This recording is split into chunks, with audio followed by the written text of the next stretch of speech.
3, 2, 1.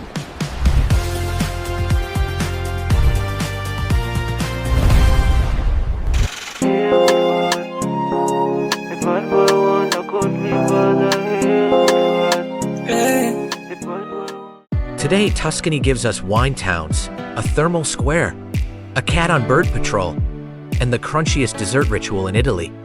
We're crossing Val d'Orcia through Montepulciano, Monticchiello, San Quirico, Bagno Vignoni and Montalcino. So let's go!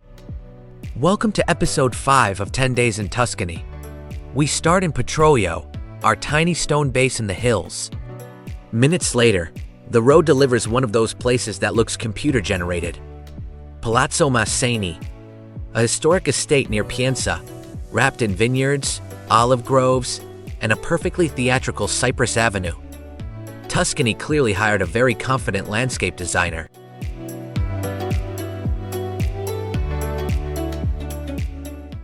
Next stop, Montepulciano. First rule with Tuscan hill towns, don't chase the old center in your rental car. From May through September, its ZTL runs 24 hours a day and uses cameras. Park below the walls. The uphill walk is simply your pre-pasta workout. Montepulciano mixes medieval streets with Renaissance palaces on a ridge between two valleys. Its star is Vino Nobile. And fun fact, it is not made from the Montepulciano grape. Italy apparently enjoys testing wine lovers before the tasting even begins. Then the road turns yellow. Sunflower fields are beautiful, but the real travel hack is simple. Never stop on a blind bend for a photo. Wait for a proper pull-off. Walk back safely and keep the farmer's entrance clear. The picture is not worth becoming Tuscan traffic news.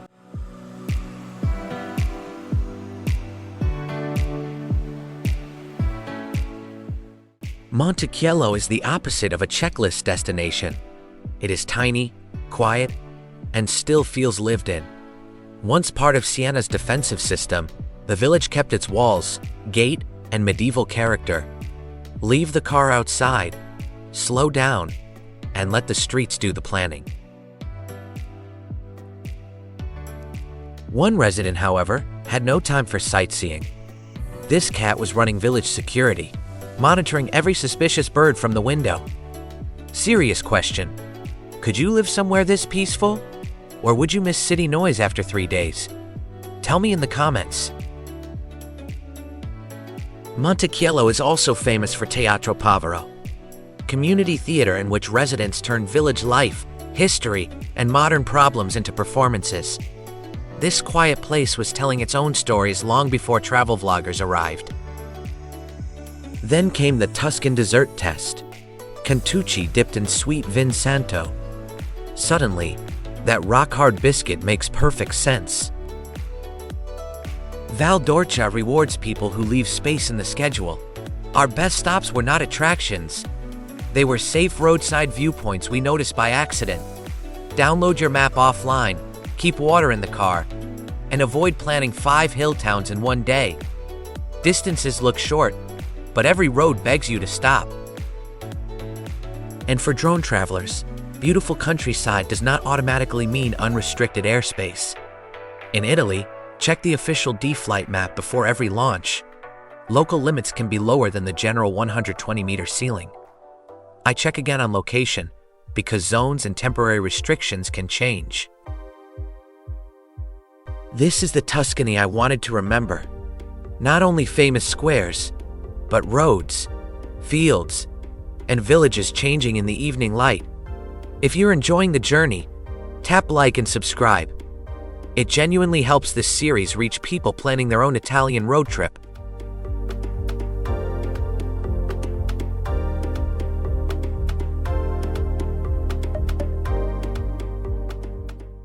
Just before sunset, 3 wild boars suddenly appeared in the field. Tuscany has plenty of them, but meeting the local evening traffic still felt special. I followed them briefly with the drone, kept my distance, and let the real residents of Val d'Orcia continue their commute. Day 2 begins in San Quirico d'Orcia, a stop shaped by the Via Francigena pilgrimage route.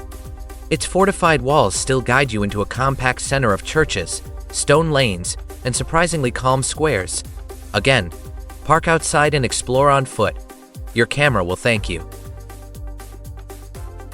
These geometric gardens are the Horti Leonini, created in the Renaissance and still looking impressively disciplined. A useful 2026 update: on selected first Saturdays through October, San Quirico opens the gardens, Collegiata and Palazzo Chigi at night. San Quirico is a smart base if you want Val d'Orcia without changing hotels every night. Pienza, Bagno Vignoni and Montalcino are all close enough for day trips. Just remember, close on the map does not mean fast. These roads are narrow, scenic, and extremely persuasive. Bagno Vignoni may have Tuscany's strangest square. Piazza delle Sergenti is basically one giant thermal pool. The water rises at about 49 degrees Celsius, and the village has welcomed bathers for centuries. Important: the central pool is for admiring, not swimming. Follow the water downhill and you reach Parco dei Mulini, where thermal channels once powered medieval mills. But do not copy every person you see in the water. Rules can differ by pool and change, so check the signs before taking more than a foot bath. The clever part is that warm water kept the mills working even when ordinary streams ran low. Today, the abandoned channels, pale mineral terraces, and turquoise water feel almost unreal. Wear shoes with grip. The wet stone is much less romantic when you meet it at speed. Come early or late for softer light and fewer people. Bring water, sun protection, and a small towel. The climb back to the village is short but exposed. In 2026, San Quirico and Bagno Vignoni also host a series of local craft and food markets through December, so check the dates before your visit.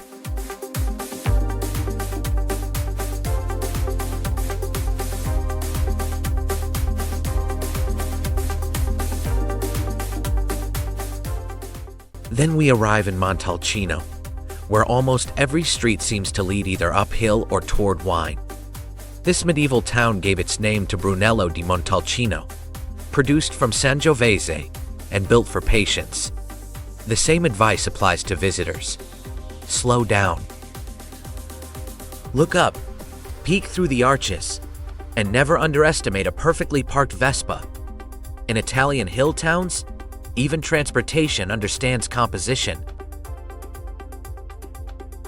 Brunello was developed here in the 19th century and became one of Italy's most famous age-worthy wines. Fresh date for wine lovers. The 2026 Benvenuto Brunello presentation is scheduled in Montalcino from November 19th to 23rd. That is one serious excuse for a return trip.